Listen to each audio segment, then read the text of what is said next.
this time, he has been a dairy farmer for over 50 years.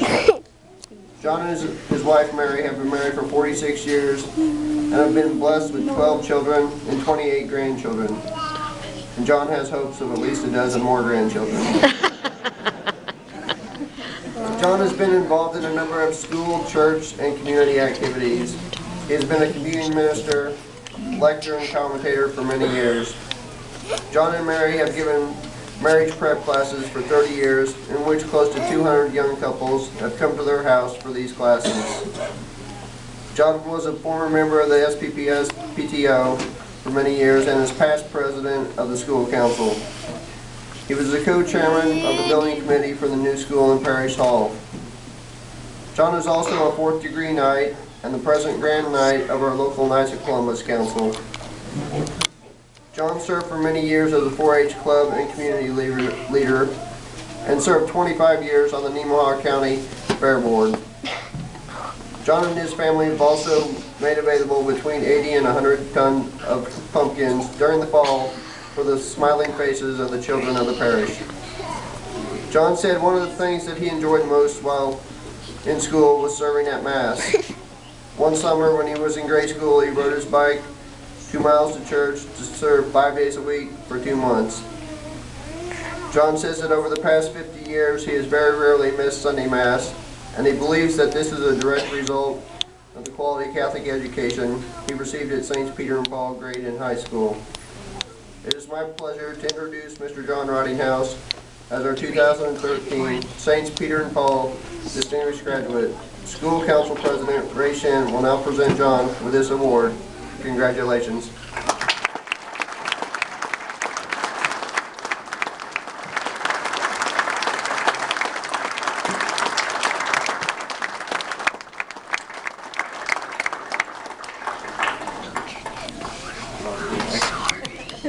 Imagine Mary sitting there wondering what he's going to say now.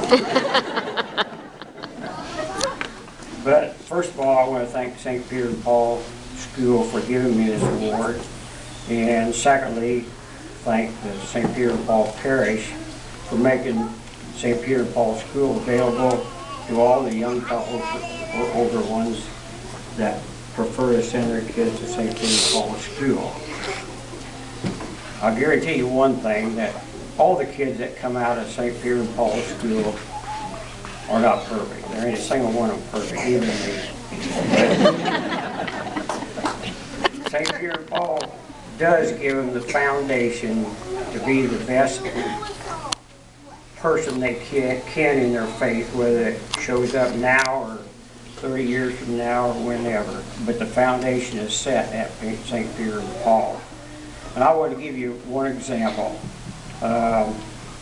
Mary and I, like Todd said, we've given marriage prep classes forever, you know.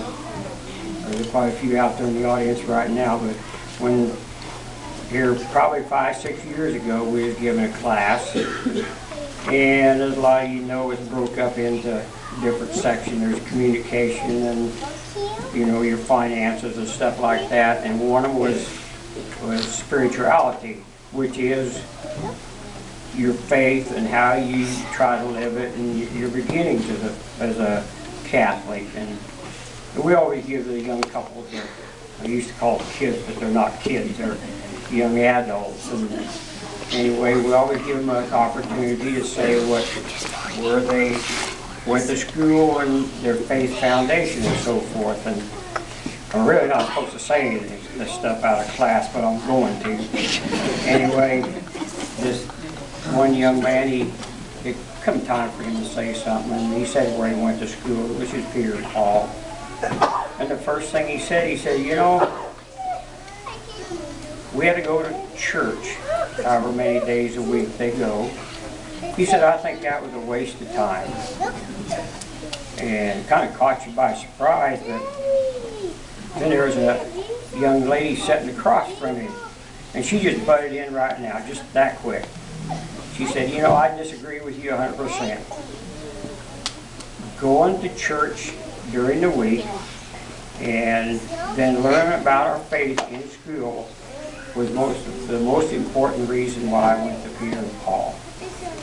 So that really says the whole thing in a nutshell about the value of Peter and Paul School. Anyway, I was supposed to share some things about my life as a Peter and Paul student. To tell the truth, I wasn't a very good one.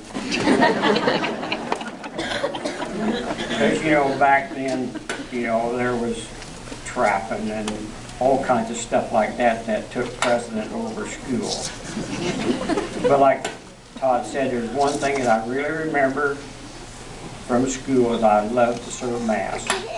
I volunteered for weddings, funerals, anytime I could serve. And at that time, you had to learn all the responses that the congregation out here says. Well, you had to learn all that in Latin, every word of it. The congregation, they just sat out there with like bumps on the log and just sang basically until Vatican II. That changed everything to a pretty good degree.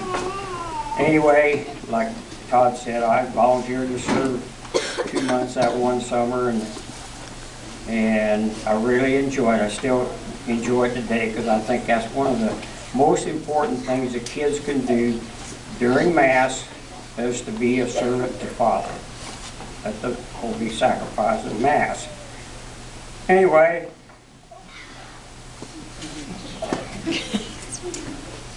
I'm going to quit here in a little bit. There was perks to serving all the time because, you know, like now everybody gets wine. Back then, the priest, if they said 2 or 3 masses that morning, and it'd say like an 8 o'clock mass, we served, you know, during the week. And these cruets, sometimes the priest, he left them 3/4 full. And at that time, it was the job of the servers to take them over to the parish house. And I guarantee you, they was empty every time. Anyway, I'm going to quit for that. Thank you, everybody.